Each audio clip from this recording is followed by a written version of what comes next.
சக்கரை பொங்கல் எப்படி பண்ணுறதுன்னு பார்க்கலாம். இதுக்கு வந்து எவ்வளோ வெல்லம், அதுக்கப்புறமா வந்து எவ்வளோ தண்ணி எடுக்கணும்னு ப்ராப்பராக ஒரு மெஷர்மெண்ட் சொல்கிறேன். பர்ஃபெக்டாக வரும். ஸோ இதுக்கு வந்து நான் ரைஸ் வந்து 115 கிராம்ஸ் பச்சை அரிசி எடுத்திருக்கேன். ஸோ இதில் வந்து கொஞ்சோண்டு சிறுபருப்பு சேர்த்துருக்கேன். சிறுபருப்பு பார்த்திங்கன்னா ஒரு 67 கிராம் சேர்த்துருக்கேன். அதுக்கப்புறமா கடலைப்பருப்பு வந்து ஒரு 18 கிராம் சேர்த்துருக்கேன். ஸோ டோட்டலாக நான் ஒரு ரவுண்டாக ஒரு 200 வர மாதிரி பார்த்துக்கிட்டேன். நீங்கள் அரிசி கூட இதில் அதிகமாக எடுத்துக்கலாம், பருப்பு கூட கம்மியாக எடுத்துக்கலாம். தண்ணி பார்த்திங்கன்னா கரெக்டாக 900 ml எடுத்திருக்கேன். ஸோ இப்போ இந்த அரிசி வந்து ஒரு 1 hour அந்த மாதிரி ஊற வச்சுட்டு தண்ணி கரெக்டாக இதில் வந்து நம்ம எடுத்து வச்சுருக்கேன் 900 ml தண்ணி ஊற்றுறேன். தண்ணி ஊற்றிட்டு இதை ப்ரெஷர் குக் பண்ண போகிறேன். எவ்வளோ விசில்ஸ் வைக்க போகிறேன்னா கரெக்டாக வந்து ஒரு 7 விசில் வர வச்சுக்கோங்க. ஏன்னா தண்ணி வந்து அதிகமாக இருக்குது. தண்ணி கம்மியாக எடுத்தால் உங்களுக்கு வந்து கரெக்டாக இருக்கும். இப்போ தண்ணி அதிகமாக எடுத்துருக்கோம். ஸோ தண்ணியும் கொஞ்சம் கம்மியாகணும். வெல்லம் பார்த்திங்கன்னா நான் கரெக்டாக 280 கிராம்ஸ் எடுத்திருக்கேன். பர்ஃபெக்டாக இருக்கும் வெல்லம். உங்களுக்கு வந்து திகட்டாது, ரொம்ப கம்மியாகவும் இருக்காது. கரெக்டான வெல்லம் இது 280 கிராம்ஸ். உங்களுக்கு கொஞ்சம் திகட்டுற மாதிரி இல்லாட்டா ஸ்வீட்னஸ் அதிகமாக வேணும்னா 300 to 310 300லாம் உங்களுக்கு திகட்டுற மாதிரி இருக்கும். ஸோ இந்த வெல்லத்தில் வந்து கரெக்டாக 60 ml வந்து நான் தண்ணி ஊற்றிருக்கேன்.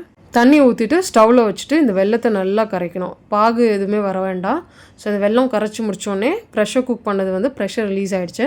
ஓப்பன் பண்ணி பார்த்தோன்னா கொஞ்சோண்டு தண்ணி இருக்கும். ஸோ இப்போ இந்த அரிசி பருப்பு எல்லாம் வந்து நல்லா மசிச்சுக்கோங்க. இந்த மாதிரி ஒரு மேஷரை வச்சுட்டு இந்த மாதிரி மசிச்சா ரொம்ப நல்லாயிருக்கும். வாயில் போட்டால் கரையிற மாதிரி இருக்கும். ஸோ இந்த வெல்லமும் வந்து கரைச்சி வச்சுருக்கோம்ல, அதை வந்து ஒரு வடிகட்டியை வச்சு ஆட் பண்ணிக்கோங்க. ஏன்னா நிறைய தூசி இருக்கும். இப்போது இந்த வெல்லம் அரிசி பருப்பு எல்லாம் நல்லா ஒன்றா மிக்ஸ் பண்ணணும். ஸோ இந்த மாதிரி மிக்ஸ் பண்ணிவிட்டு கரெக்டாக வந்து ஒரு 3 minutes கழிச்சிட்டு இதில் வந்து நான் கொஞ்சோண்டு ஒரு பிஞ்ச் ஆஃப் சால்ட் ஆட் பண்ணியிருக்கேன். ஏலக்காய் வந்து ஏற்கனவே பொடி பண்ணி வச்சுருக்கேன். ஸோ ஏலக்காய் தூள் சேர்த்துட்டு அதுக்கப்புறமா நெய்யில் வறுத்து வச்சுருக்கேன் முந்திரி கிரேப்ஸ் இது ரெண்டுத்தையும் நான் சேர்த்துக்கிட்டேன். நெய் வந்து நான் கரெக்டாக வந்து இந்த முந்திரி கிரேப்ஸ் வறுத்த கீ கொஞ்சம் மிச்சம் இருந்துச்சு, அதை சேர்த்துருக்கேன். அதுக்கப்புறமா இன்னொரு ஒரு டேபிள் ஸ்பூன் ஆஃப் கீ சேர்த்துருக்கேன். ஸோ இதுக்கு மேலே நான் கீ சேர்க்கலை. உங்களுக்கு வேணும்னா எக்ஸ்ட்ரா சேர்த்துக்கலாம். ஆனால் கன்சிஸ்டன்சி பார்த்திங்கன்னா இது வந்து உங்களுக்கு இந்த மாதிரி லிக்விட் கன்சிஸ்டன்சியில் இருக்கும். கொஞ்சம் நேரம் கழித்து கொஞ்சம் திக்காகும், ரொம்ப திக்காகாது. ஸோ உங்களுக்கு கேக் மாதிரி ஆகிடும் சில சக்கரை பொங்கல். இது அப்படி ஆகாது. 2 hours கழித்து எப்படி இருக்கணும் காமிக்கிறேன். அதே மாதிரி நான் ஈவினிங் கூட சாப்பிட்டேன். அப்படியே வாயில் வச்சா ஒரு கரையிற மாதிரி இருந்துச்சு. அவ்வளோ சாஃப்டாக இருந்துச்சு இந்த சக்கரை பொங்கல். ஸோ கண்டிப்பாக ட்ரை பண்ணி பாருங்கள். நம்ம சேர்த்துருக்க வெல்லம் பர்ஃபெக்டாக இருக்கும். ஸோ கரெக்டாக இருக்கும். வெல்லம் உங்களுக்கு ஜாஸ்தியாக வேணும், கொஞ்சம் திகட்டுற மாதிரி வேணும்னா 300 to 310 கிராம் சேர்த்துக்கோங்க.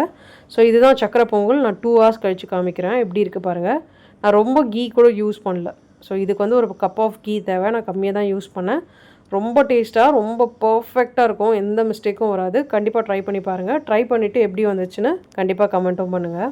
சால்ட் ஏன் ஸ்வீட்ஸில் ஆட் பண்ணுறோன்னா உங்களுக்கு வந்து இந்த ஸ்வீட்னஸை வந்து கொஞ்சம் என்ஹான்ஸ் பண்ணி கொடுக்கும்.